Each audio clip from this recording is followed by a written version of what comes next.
Kamalapur rail station. এই গ্রেজে প্রতিদিন মেরামত করা হয় বিকল হয়ে যাওয়া ট্রেন।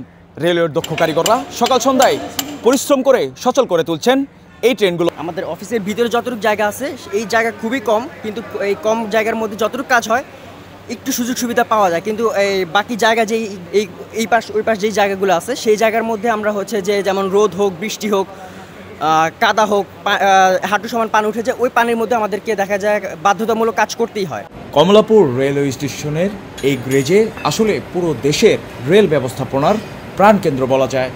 এখানে নারী পুরুষ শ্রমিক সহ একসঙ্গে কাজ করছেন বিকল হয়ে যাওয়া ট্রেনের সচল করার লক্ষ্যে।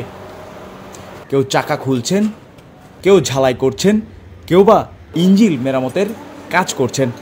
ছুটি ছাটা নাই, মানে অল টাইম 24 ঘন্টা 12 মাস এখানে ডিউটি, এখানে কোনো ছুটি ছাটা কোনো কিছুই নাই।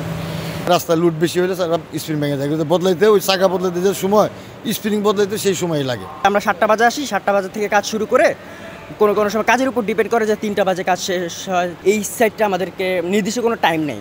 যে কোনো মানে কাজ কিরিচ করা, স্যারদের হেল্প করা, মানে ওস্তাদেরকে মাল আগায় দেওয়া, মাল নামানো, মাল উঠানো, মানে যখন যেটা বলে সেটাই করতে হয়। রেলওয়ের এই গ্রেজে প্রতিদিন কাজ করে শ্রমিকরা।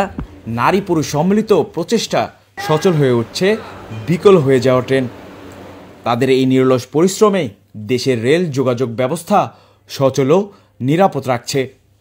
ওনাকে রাত্রে 3টা বলেন, 2টা বলেন, যখনই ডাক দিবে তখনই ওনারা আসতে হবে। আমাদের কোনো ছুটিও নেই, শুক্রবারও আমাদের কাজ করা লাগে।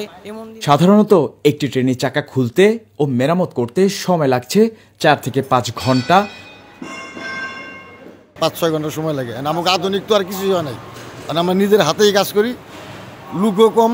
আমাদের এখানে লোক কম, আর হচ্ছে আমরা টিএলআর ওরকম আমরা পারিশ্রমিকও পাই না। আর এই চাপ কমবে সরকার থেকে যদি শ্রমিক নিয়োগ দেওয়া হয় আর পর্যাপ্ত পরিমাণ জায়গার ব্যবস্থা করা হয়, তাহলে নির্বিঘ্নে কাজ করতে পারবেন কমলাপুর রেলওয়ে স্টেশনে গ্রেজের শ্রমিকরা। এভাবেই দিনরাত পরিশ্রম করে নিরলসভাবে কাজ করে যাচ্ছেন কমলাপুর রেল স্টেশনের গ্রেজের শ্রমিকরা। কমলাপুর থেকে শাহিদুল ইসলাম, প্রতিফলন, ঢাকা।